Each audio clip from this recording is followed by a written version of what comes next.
analogy. Mhm. So we need to train our brains to bake spoken English. But I know that for many learners, there's this mental block when it comes to speaking. It's like their brains know the words, but their mouths just won't cooperate.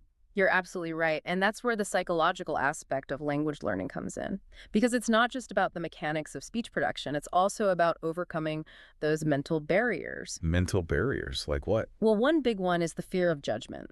Many learners are afraid of making mistakes, of sounding silly, or of being misunderstood. Oh, definitely. I think that fear holds so many people back from actually opening their mouths and practicing. It's totally understandable, but here's the thing. Those fears are often amplified in our own minds.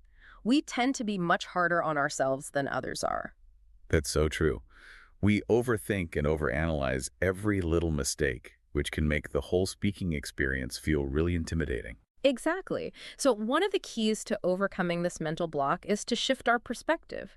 We need to be kinder to ourselves and embrace those mistakes as part of the learning process. So it's about giving ourselves permission to stumble and sound imperfect. Absolutely. Think about it.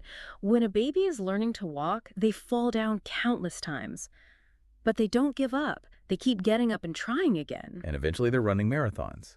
So we need to approach language learning with that same kind of resilience and self-compassion. Exactly. It's about celebrating those small wins, those moments when we push past our comfort zones and try something new, even if it doesn't come out perfectly. I love that. It's about focusing on the progress, not the perfection. Precisely. And the more we practice, the more confident we'll become, and the less those mental barriers will hold us back.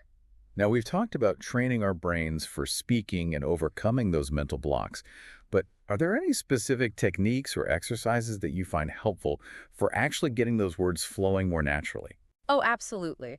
There are tons of fun and effective techniques out there, but one that I found particularly helpful, especially for learners who struggle with hesitancy, is something called chunking. Chunking, what's that?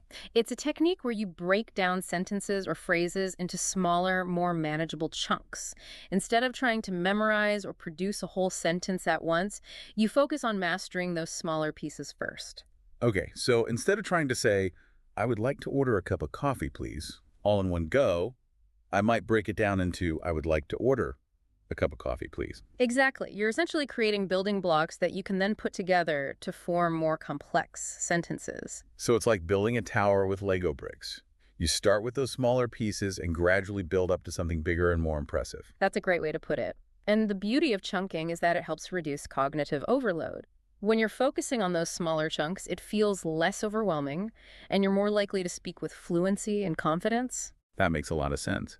It's about breaking down the complexity of language